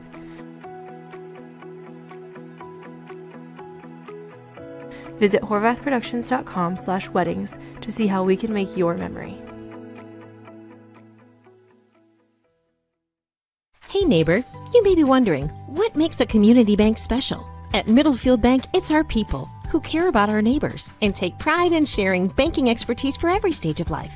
Because when you're part of the MB community, your goals are our goals, and we're here to help you reach them, from checking and savings accounts to mortgages, loans, and lines of credit to digital banking tools. MB can be your everything bank. Experience the community bank difference with Middlefield Bank. Learn more at middlefieldbank.bank. Planning an event? Make it unforgettable with stocked event rentals. From weddings to parties and special events, we've got everything you need to turn your vision into reality. Need seating? We've got chairs and tables. Looking for some fun? Try our yard games like tumbling timbers and yard pong. Don't forget about our stunning frame tents. perfect for any outdoor gathering. Visit StockedEventRentals.com or call 937-441-3610 to book today. Stocked Event Rentals, where your perfect event starts.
Back for another game to pick up the action here at AccuSports Stadium. It's games to our left from the 50 in, and a game to our right from the 50 to the right to the concession stand. The one on the right is what Michael Horvath, our director producer, is focusing on right now. It's Columbus DeSales with the ball, going against the Bellefontaine Chiefs on this kind of cloudy, cooler Friday afternoon. DeSales, Rick told me earlier today that they have a running back that just committed to Michigan. Yeah, Brown, last name Brown, Jonathan Brown, rushed for 1,300 yards, 16 touchdowns. Looked like late in June, committed to the University of Michigan. So plenty of talent over there on DeSales' side. Chiefs stopped DeSales on downs. Is it you get trying to get the formatics of this, the rules of the offense? You get four plays to make the 10 yards like a regular football game, or you just get so many plays from the 40-yard line in? Generally, it's 4 to get to the 20-yard line and then 4 more to score. Okay. So I guess the most you could get would be 8 plays. Now the Chiefs have the ball. They do love motion. Rick talked about that earlier this morning. They really motion. Yeah, you're seeing a lot of the double, like it's a shift and a motion or a motion and a shift. Range St. Clair looking, hits that check down receiver. Not sure who it was. It's like Spencer Stolley. Sutton Daring. Maybe Sutton Daring. He is wearing the very shiny shoes. Looking at the physique, I would say Sutton. That sounds right. Yeah, Spencer was on this side. So for me, a lot of times it's watching how they run. Yeah, that's up top. You see Josh Phillips in the slot, Sutton Daring, J-Mo Clement here in the slot, and then Patrick Stolley down here at the bottom of the screen. Deep ball into double coverage. And what a touchdown. What a throw by Range St. Clair. Oh, my goodness. That might be the pass of the day, Rick. Yeah, that's he dropped it in the bucket. That skill right there will – that win total, if you're trying to predict it, if you can do that a bunch, that's it clicks up several times. Well, plus it just scares the other team. You know, defenses at any level don't like to give up just one touchdown or one play touchdown series, one play touchdown drives. And with that kind of an arm and that kind of accuracy, and you need the receivers too. Phillips is a very good receiver. It puts fear into the defense. Josh Phillips has really good natural body control. those are guys that aren't very athletic. You may say, well, that's an easy catch because it's right to you, but you've got traffic. You've got to contort your body a little bit and stay comfortable, and it's very natural to him. I like seeing a guy that doesn't fight the football. When you have a guy that fights the football, and we've had really good players around here over the years that will fight it, and it's just, man, it's hard to coach through that because that's what I said either earlier. Comes natural or it doesn't. He's got an innate ability to track the ball, to bring in the ball. Yeah, he talked about coach's sons. We're looking at R.J. Day here. So this is we don't often talk about Ohio State coaches' sons. You talk about a guy that's been around football every day of his life since really the day he was born. And wearing the jacket. You don't see that much out of 7-on-7. Nice job by the Chiefs. Not sure who it was. DeSales, I'm going to guess that tight end because that's a good-looking dude that just got the pass. Big guy. I'm going to guess Frankie McAllister, 6'4", 220, tight end, D lineman. Any idea who broke on the ball for the Chiefs? I know you got a couple spotters over here. I don't know, but Frankie McAllister, 98 tackles, 26.5 tackles for a loss, second-team All-Ohio, and committed to Army. I'm guessing that's who that is, just because that's a good-looking dude. You know, one of the things that interests me about DeSales, as great as they are, they obviously have not been a prolific offense, certainly through the air, because R.J. Day has been the starter for 2 seasons. Last year he threw for 1,400 yards and 14 touchdowns. That's a pretty modest number. I'm not saying he's not a good player, but that's, in today's football, that's nothing special. They have a running back, too, really good running back. They're balanced. The other thing about them that's always a little bit off to me when I try to kind of analyze them, and I don't watch them very much, when I'm just looking at scores, sometimes they don't win that, but they could win like 5 or 6 games and still be a very hard team to beat in the playoffs. They play a grueling schedule. Well, what I was getting at is he has 2,900 career yards, and he's already their all-time leading passer. Really? That is interesting. It's just not a very high bar. But as far as their schedule goes, absolutely. They play some D1 schools. They lost. They were 9-3 last year. They lost to Berlin. I want to say that was in week 1, and then they lost to Watterson in the regular season. I think that was week 10. So I want to say they lost in 1 and 10. Head coach Ryan Wiggins, I think I mentioned 140 wins, 61 losses. They win over New Albany 48-28 in the playoffs, and then they lose 27-14 to Ashland. Now, they do not seem as talented. Oh, nice play by R.J. Day. Nice ball. Drew it quickly. Some of their guys, as I was just looking, they have a really good website. It's like bleedingpurple.com or something. They do a great job with. Wow. They've already got this year's roster uploaded with profile pics, and they're not as impressive physically. I'm not saying they don't have good-looking kids, but yeah, I don't know if they're a program that's just chock full of huge recruitable players. And I looked at last year, like the 4 guys they graduated were obviously probably pretty good players, but all went to smaller schools. They're getting by on grit and tradition and building their program.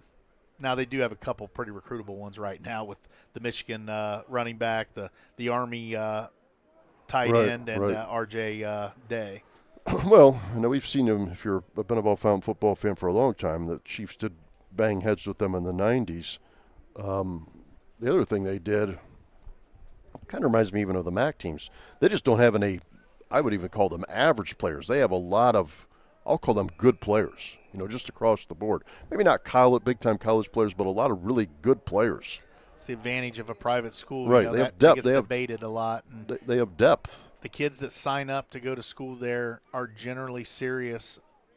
Oh, nice ball. Nice ball by Rain St. Clair, too. Sutton Daring again. That dig route, that's that outside break in. It's called a dig.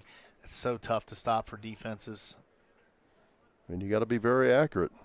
Yeah, don't miss.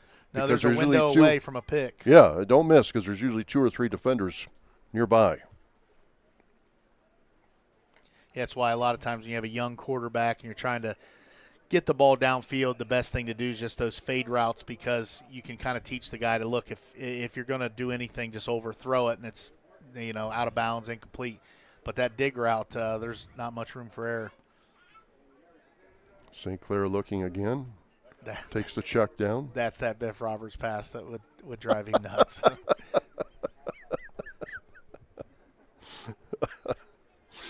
Yeah. Yeah, as a coach, though, this is a young team. There's a lot of new faces. As an assistant coach, that's what you did for so long. But even as I speak as a head coach, you were a head wrestling coach. Is it kind of refreshing, or I don't want to say relaxing, but is it a different feel when you have a young team and you just want to see what they can do, and maybe there's not as much pressure? Yeah, I think some of my favorite years at times were teams that, a little lower expectations, where people don't freak out if you lose a game. I mean, not that you ever want to lose a game. If you lose it, say, hey, we're building. And I like coaching young guys. I like coaching guys that have a lot to learn. Not that even on your good teams you don't have that, but I think it can be. There's a lot to be gained from that as well. And even now, you never want to have I'm fortunate. I don't think there was really maybe one season where we were really bad. The COVID year. I mean, on paper we were, we didn't hardly win any games. That might have been the only year, but you don't want to go 1-9, 2-8, 0-10. Those are tough because the negativity just gets. But if you're a 4-6, 5-5 young team, those can be fun. About leaders on the team. You had to pick 2 or 3 leaders right now for the Chiefs. They're marching. They're at the 10 here, but this is where it gets tough to score. But Rick, your leaders going into the season. Yeah, it's a little hard for me to say that because I'm not around them every day. So for me to say who's leading, I'm going to guess just personality. I know the kids. I mean, Patrick Stolley's a really high character kid that does everything the right way. I think he's willing to talk. I mean, you need a leader to talk some. You don't have to do the fake rah-rah stuff. But at some point, you've got to hold each other accountable as leaders. I would guess Patrick's able to do that. Blake Loomis is a guy that I know extra well because I had him in class. I would guess, Blake's not super talkative, but, Carter Caudill. I don't know why I made that harder than it needed to be. It's Carter Caudill. Carter Caudill. It always starts with, are you the person that no one will challenge? Carter Caudill, 1,000%. No one is going to physically challenge him, verbally challenge him. And are you the dude that can make all the plays? So, yes, it starts and stops with him. St. Clair looking. Chiefs trying to score here. Throws into that traffic again, but that's what you get down here by the goal line. It's broken up by DeSales. The question is what kind of leader is Rain St. Clair? And that's I truly don't know. You always got to be a leader as a quarterback, whether you're freshman, sophomore, senior. Just by the nature of your job, you got to lead. And can he lead? Can he also lead when things aren't going well? It's easy to lead when you're winning. Everybody can get fired up for an easy night, but can you lead when you're down 3 scores? And how you react is going to dictate what kind of season you have. That's the tough part for kids. Kenton showing signs of life over here. Nice deep This ball. might be the last play of the Chiefs' drive here. They get it. It is, Tips. They get a touchdown on a little square into Phillips, and it was another tight window. Tell you what, the St. Clair to Phillips combination, I think they might have something there cooking when it counts August 22nd. I don't think we could be any more impressed than we are with what the Chiefs have done, particularly offensively today. Just there's been many, many years that if this was the kind of performance you saw, you'd walk away from this thing saying, man, the Chiefs are going to be really, really good on offense. And it's kind of hard to gauge the whole season because, again, there's no real blocking or tackling or even rushing the football. But with the linemen the Chiefs have, they have really, I would say, 3 coming back, and they've got Carter Caudill to run the ball. I would think they'll be able to run the football. There's a deep shot by DeSales and broken up nicely by Bellefontaine. Not sure who made a play on the ball, but they did a nice job. They were kind of somewhat out of position, I thought, when the play started. It's Patrick Stolley. That was nice. He's had a day. Yeah, you talked about Julius Butler on the line. Patrick Stolley's maybe that guy as a receiver DB that has contributed but not been like a feature role. Man, if he can have the kind, we used to talk about that. If you need your seniors to have big years, and if he can have a big one, big compliment to the Chiefs. Yeah. And he looked pretty natural. Safety's kind of a natural. How well do you read it? How well does your body move? thought last year Jacob Salyer had that for a new player.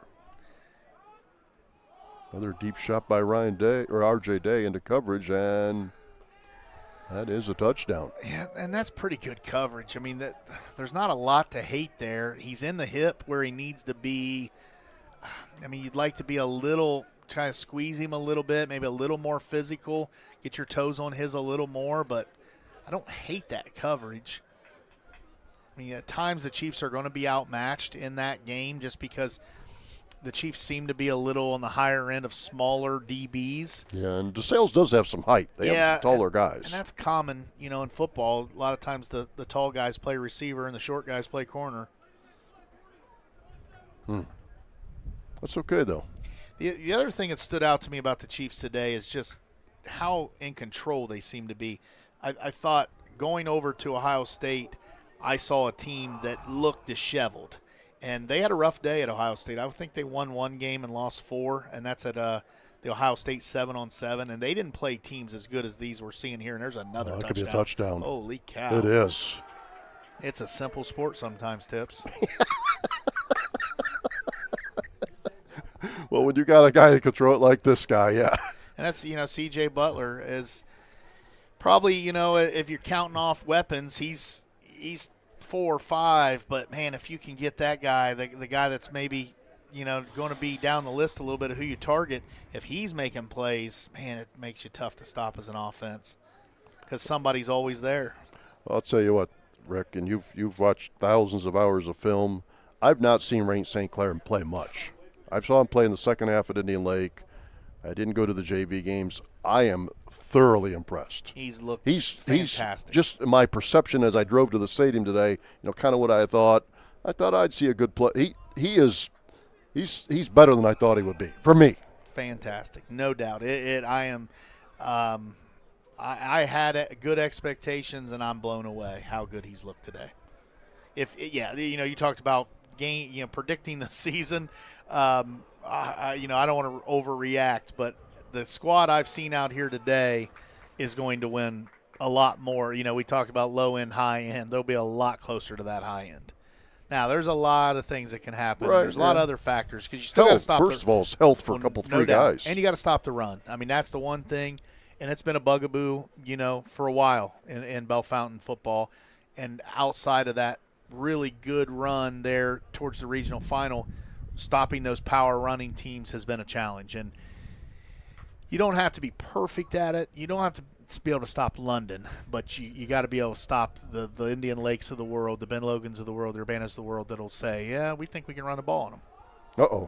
Uh-oh. And you got to avoid that. Because those are – yeah, let's break down. Those can change a game when guys run wide open and catch it. And yeah.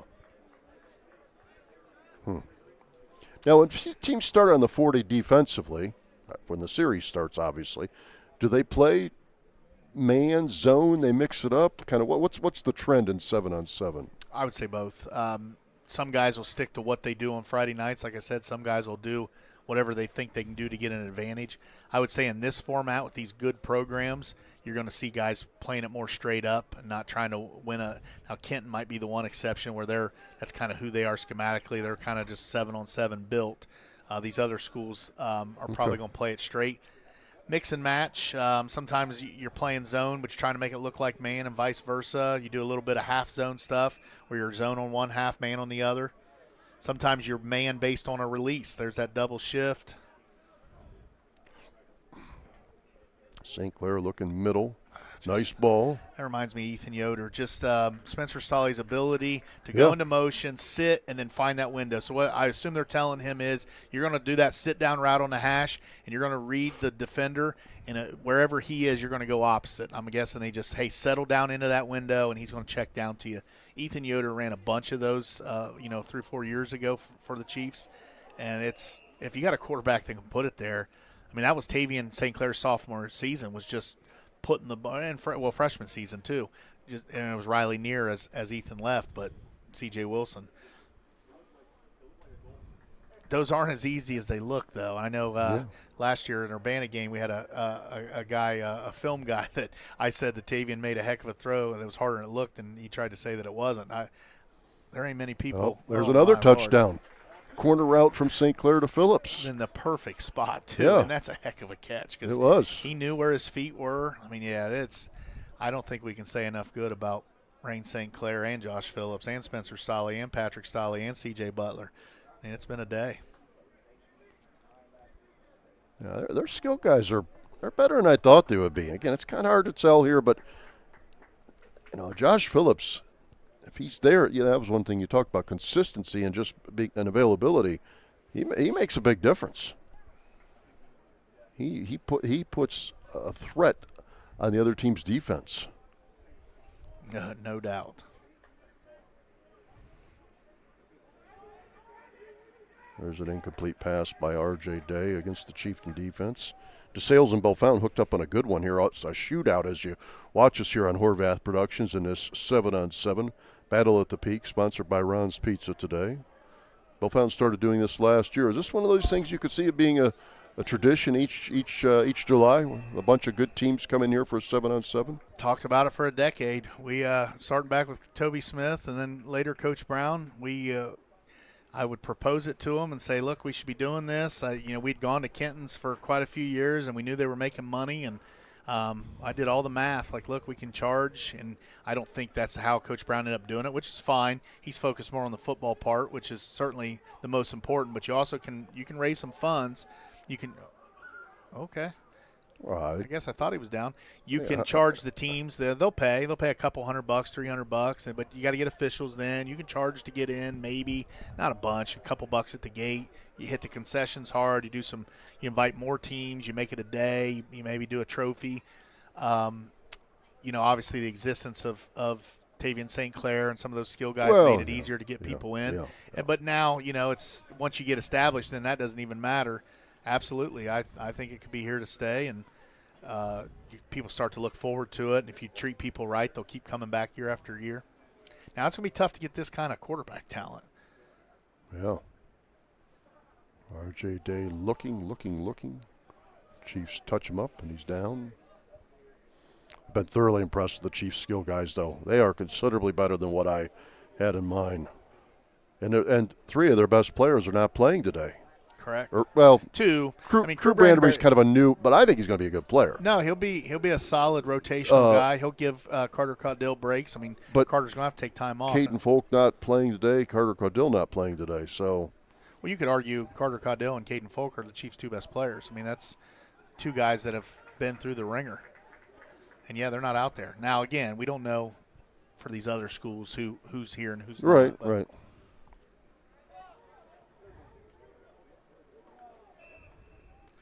This is about the part of the day where you start saying, let's just get out of here healthy. Yeah. When you know the end's coming, you're like, all right, the last thing we want is somebody to get hurt in the last few minutes, especially if the Chiefs, everything has gone as well as humanly possible. Let's not let any negativity creep in, and we're going to really enjoy this weekend. The coaches and the players are off next week. So right now, if you're a Bellefontaine guy, you're saying we're going to walk out of here and with our heads held high and kind of enjoy our last week of freedom for the next 3.5, 4 months, and they'll be back, I assume. July 28th is what one of the coaches told me. Practice doesn't officially start in Ohio, I don't think, till August 1st, but you got some wiggle room on that. You probably know more about that than me, where you can get your camp days. Your off-season days. Acclimation days. So then by August 1st is the mindset you are ready to go full go. Is that what they're doing? Yeah, that's another one of those concessions that the OHSAA has made to football to try to get the Coaches Association pacified is, look, we'll let you get your acclimation, they call it, days in the summer, and then that way when doubles start, you're pretty much full go. Because the doubles aren't like they used to be. When I was a kid and even a young coach, you used to do 8, 9, 10 doubles, and now it's like 4. Another good breakup. I can't tell who that guy is jogging back to the Chiefs. He's at the 25, 30. That's a wrap, Tips. That's a wrap. I'm going to guess that's a Chieftain win. If Coach Caudill's looking at his smartphone, I see the text coming. Maybe not. He's been doing a good job. Yeah, he's a very on-time reporter for you. Yeah, we appreciate him. We've hired him at Garage Sports. He's now a senior analyst and on-field reporter. collaborating with Horvath Productions. Doug Casey's down there running things. Any Look more at that. any more games for Bellefontaine? 26-16 Chiefs. That's a wrap. Chiefs go 4-0 on the day. Wow, and that was not probably projected this morning, was it? Not at all. No. I mean, if you'd watched them in 7-on at a against less talented teams, yeah, you would have probably on paper said they would beat Kenton and lose to the other three. And the wins and losses aren't that important, but when you put together 4 of them in a row, you got to take notice and say, "Ooh, okay." Well, the other thing I'm looking at, we're going to wrap this up pretty quickly, is they do have skill. This is where you find out really if you have skilled players or not. They do have some skilled players. But I would have said the guys they had were solid, but maybe in this setting where you're facing teams with dudes, that they may just be, guys. And today they were dudes, and there's a difference between guys and dudes. And today the Bellefontaine receivers and the Bellefontaine quarterback were absolute dudes. Okay, as we wrap up, I'll give you, if you like Chieftain football, if you like to go to the games, they do have 2 scrimmages in August 8th, 6 p.m. They're at Allen East, and I think that's a 4-way. I would guess it's been sure. Lima Central Catholic, Lipsick last year. Yeah. It's jumped around some of those northern. Van Wert's been in it at times in the past. That's Salina. a 4-way. Then their Jamboree, where they try to make it as real as possible, August 15th, 7 p.m. at Lima Senior. New game. I was glad to see that. That North Union Jamboree game was a good idea 6-7 years ago, but had kind of expired its usefulness. And Lima Senior, that's a team that went 9-1 last year, very talented. Be an interesting prep for both teams. And August 22nd, Rick and I are here with Horvath Productions, Michael. We do it for real in collaboration with WBCS Sydney at Bellefontaine, August 22nd, 5 Friday nights from right now. For all those that made it happen today, Bellefontaine Athletic Director Jason Kelton, all the head coaches, Michael Horvath, our spotters down here at the end, and Rick Reed, for all of them. I'm Bill Tipple saying have a good Friday afternoon from Mackey Sports Stadium. Take care.